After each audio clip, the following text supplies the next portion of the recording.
What is porn addiction? Jazakallah khair. Bismillah, alhamdulillah, wa salatu wa salam ala rasulillahi sallallahu alayhi wa sallam. So, to begin with, inshallah, we need to understand what is addiction first. Like, what is addiction? Let us put pornography aside for a minute. Addiction itself is classified and defined by experts like Dr. Patrick Carnes, for example, or Dr. Michael Kohar. Those people are leading authority of the field of addiction. They actually says that addiction is a brain disease. So addiction has the ability to actually alter your brain altogether. And as a result, those who are addicted to anything, whether to substance like hard drugs, walayadu billah, may Allah protect us and our children and our loved ones, cocaine, heroin, or any types of drug, or alcohol, or anything like that, those people, may Allah protect us, they are not in control of their very action. Like, they cannot control their will. They cannot control what do they want to do in life.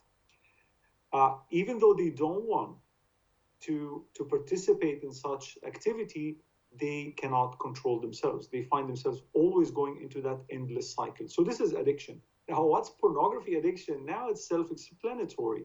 Pornography are those images that are intended, produced, scripted, and intended for raising or sexual pleasure or arousing people sexually. So some people, they go to these images thinking that it will enhance their sexual ability and it will enhance their sexual fantasy, only to end up, walayadu billah, hating it so much, not finding pleasure in it so much, yet they keep on going to it again and again. That's basically what pornography addiction.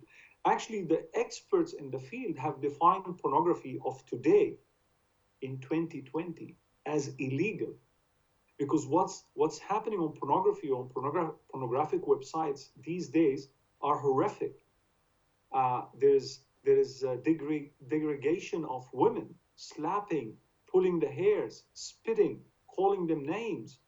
Child pornography is on the rise, and all these things are considered illegal. Yet, unfortunately, we find less support from organizations and some governments in tackling this issue. So, pornography addiction, in brief, is being controlled and finding craving for some nudity on the internet today, and you can't get rid of it. Well, definitely what I can like literally say about these kind of corporates is that they really take advantage of such addictions and the human brain. Even the marketing world today, they always think about the psychological response of each and every consumer.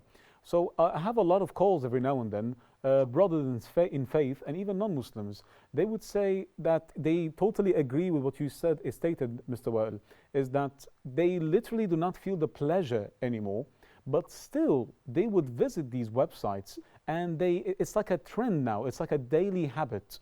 So it's something in which they psychologically integrate in their daily lives, and they don't know that they're getting consumed. They're not the consumers anymore. They are the ones being consumed by the pornographic addiction. Don't you agree? Absolutely, and this is very, very good. You put it very, very well. And the problem with that is that not only they don't find pleasure anymore in pornography, but one of the traits of addiction is escalation. So they will not actually be pleased with a certain type, so they start escalating the doses, just like how you consume and become addicted to drugs. You take one cigarette, after a week you want 5, and then a pack a day, and then you become addicted to nicotine and cigarettes. And same to every other substance or any behavior for that matter. And some people, many of my clients actually, they fall into zina. And some of them are religious. Some of them are really committed Muslims. But and I wanted to pause here for a while and send a message to everyone who's watching us that does not mean that those people are perverted, does not mean that they are hypocrites. It means that addiction is something very, very compelling. And subhanAllah, like how could when I started studying this, my mind was like, going everywhere, because I thought that pornography consumers would be only among those who are perverted, bad people. We look at those people who engage in these activities as, sinners, as not really well mannered, and so on and so forth. But it turned out that pornography does not discriminate.